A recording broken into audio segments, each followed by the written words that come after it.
What's going on, folks? Today in Stu's Garage, I'm coming to you live from the engine bay of the Drift Fox. And what we're going to be doing in here is some rust remediation. So I started doing a little bit of rust remediation when I was doing the headers on this car, and I tried to patch up a bad spot, which is one of the spots that I showed you guys in my buying a Fox Body 101 video. So I unfortunately did have a bad spot. I tried to fix it the best I could in that tight little area. Today, since the engine bay is completely exposed, this is the best time to fix it. So let's go ahead and take a look. Alright, so this is the inside of the shock tower, and where it's black there you can see is where I patched it before. I kind of just stuck the welder down there and tried to grind away at it a little bit, and that's the best I was able to come up with. But as you can see, I didn't really do a really good job. So I'm glad that I'm able to get in here and start working on this again. On the other side of this is the frame rail where the K-member, which is down here, is attached, and you can kind of see all of the rust that fell out of this thing earlier as I was poking around in here. So I'm going to show you details on how nasty this thing is in just a second. But basically what I did here is I was able to find a weak spot. I basically you know, just took this hammer, because when you've got rust that goes all the way through, it may still be intact, but it's not strong at all. So what I did is I smacked on a couple of areas that that kind of looked like this, and this portion here totally caved in. And so let me see, and this is actually very common on Fox bodies, but the frame rail is just completely filled with rust pieces, you know, it's rotted over the years. So that's what we're going to be addressing today. I'm going to get out as much of this crud as possible. We're actually going to cut around this area here and probably cut out this whole area here, patch that together, and let's go ahead and take a look on the other side, and I'll show you what we're going to have to do over there as well. Okay, so this is the inside of the shock tower. I went ahead and took the shock out, and as you can see here, basically this giant hole right here is one of the bolt holes that actually holds the K-member to the car. And when I pulled on the K-member, that basically completely caved in. What I have to do is create a new crush sleeve, which actually, so you can kind of see the crush sleeve on this side, but the crush sleeve over here is completely gone. Alright, also underneath, it looks pretty bad under here, but like I said, I smacked it with a hammer really good a couple of times.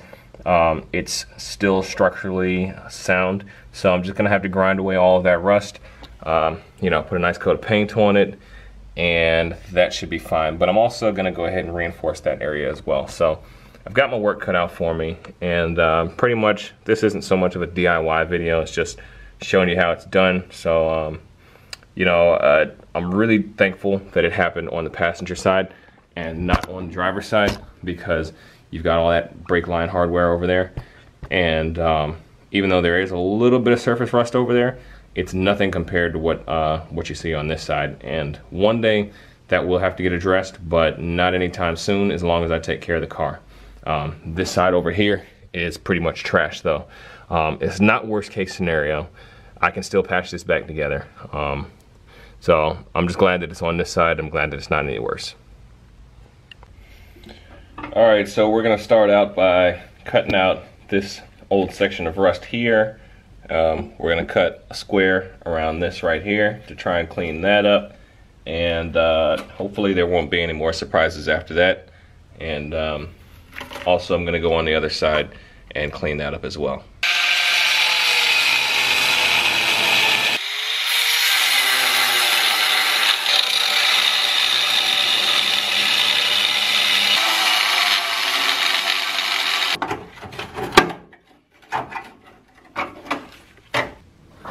Alright folks, been doing a lot of cutting and chopping in here.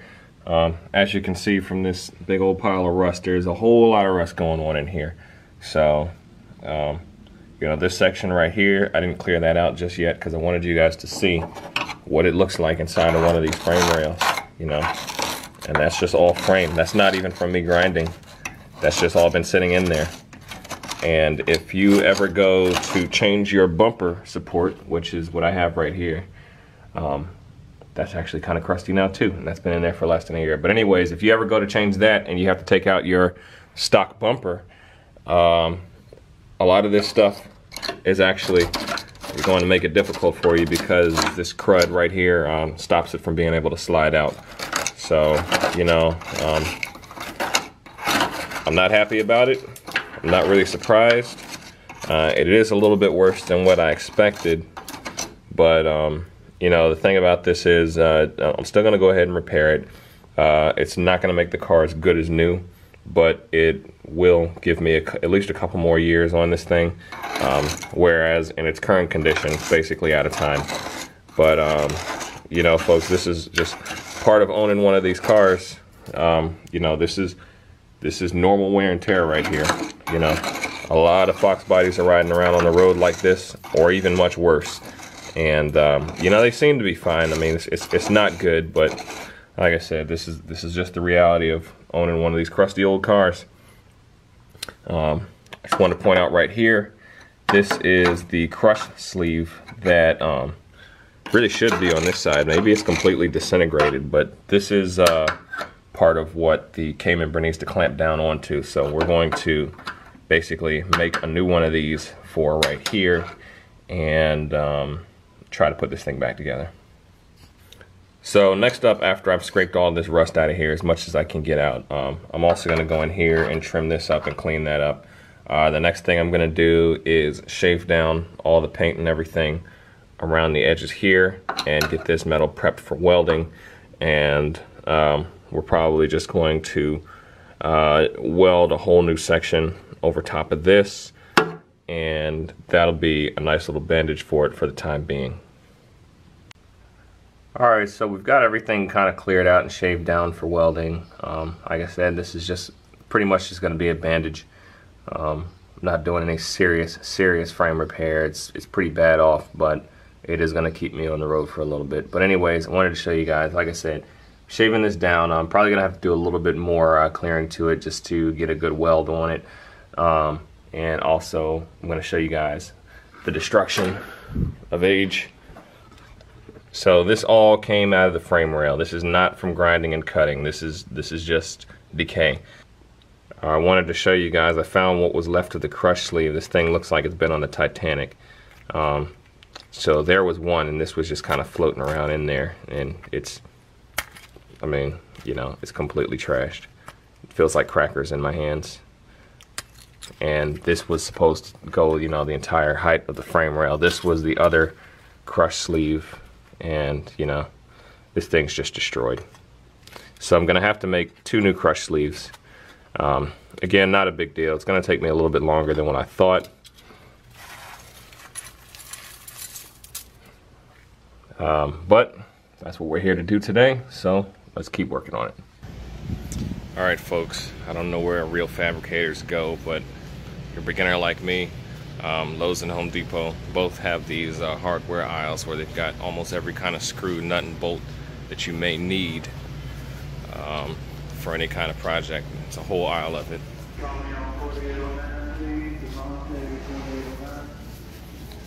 And they also have all types of metal that you can use to do work with. And that's what we're after today. They got tubes and pipes and stuff. I've visited this aisle many times for projects. So that's what we're after today.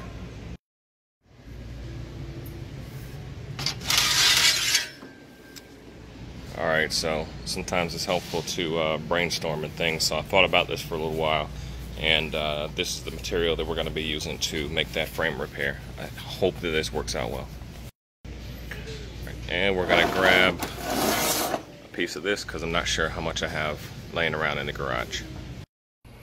Alright, so with the metal we just picked up at the store, I went ahead and created myself a new section for the frame rail. As you can see here, I went ahead and scuffed it and cleaned it really good because I think this is like anodized or galvanized or something to prevent corrosion, which is good because basically when you're doing a patch job like this and you weld metal to metal, there's some things that you can put between the 2 layers of metal to prevent corrosion from building up in between, which is the reason why these things rot so badly, is because there's a lot of layers of metal going together and moisture accumulates between them, and then everything goes bad and you end up with this amazing pile of Mustang that you got right here. So anyways, back to the topic. I went ahead and prepped this because we're using the Harbor Freight welder, which I love, but you've got to have your surfaces nice and clean. If you try to weld on top of galvanized material or whatever this is, it's just not going to work. It's going to spit sparks and make a mess everywhere. So I went ahead and cut these holes out of it because the bolts are actually going to pass through that area,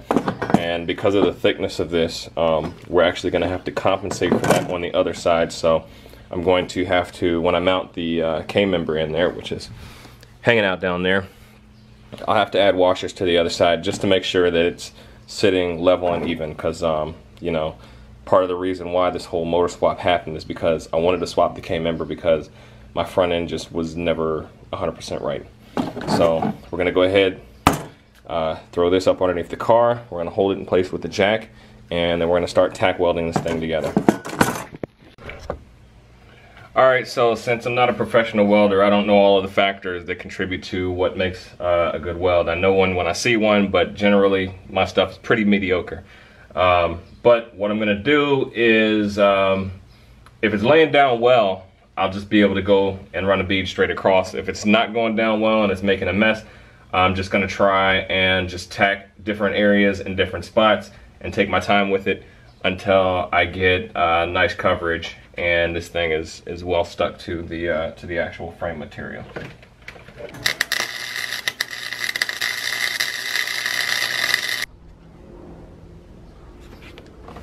Alright, so there's what the finished section looks like. I'm pretty happy with that. It's not super pretty, but it's way better than what it was when we started off. Next up, we're going to be reconstructing the inside of here.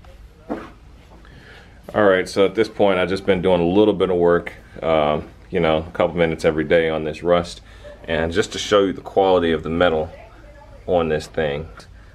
This was cleaned less than 48 hours ago, and now it's already, it looks like this happened 50 years ago. That's orange with rust. So I'm gonna have to clean that again, prep it, and then hurry up and weld on it, and then paint over it to prevent that from happening. And what we have over here is this is the new crush sleeve that's going to go inside the frame and help support the K-member. This is what the old one looks like that came out. Again, looks like it came off the Titanic. So that's what we're working with now. We're getting ready to tack this together and throw this inside the frame.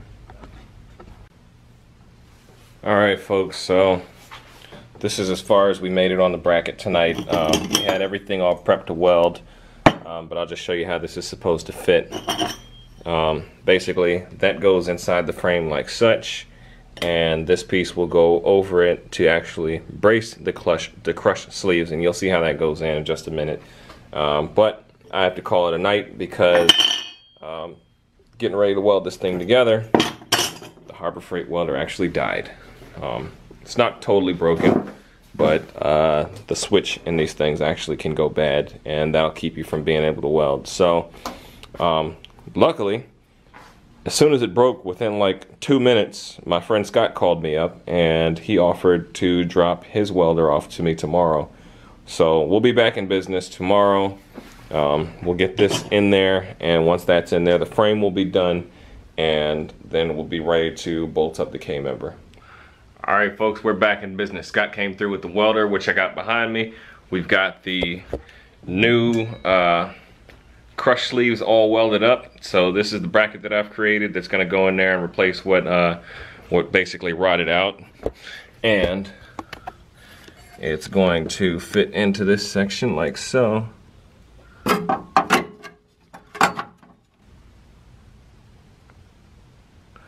Alright, so this actually lines up with the bolt holes. The bolts are going to pass through these sections right here. It's going to be welding it down here on this side and on the other side, and that's all welded underneath. So we'll get that in there, and the frame will be almost all the way repaired.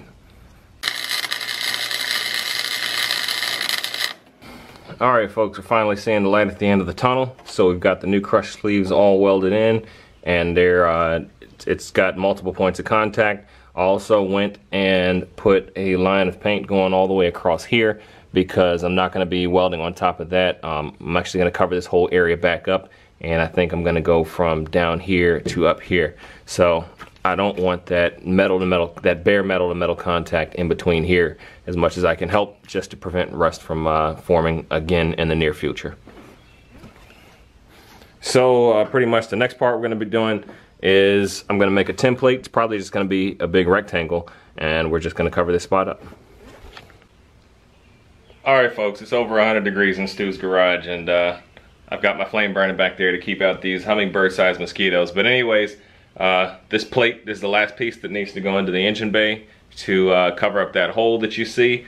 This gauge, whatever it is a little bit thicker than the material actually used on the body or unibody or whatever you want to call it. So it's going to do whatever the old piece did that I cut out. So I did a little bit of hammering and shaping to this just to help try and get it to conform.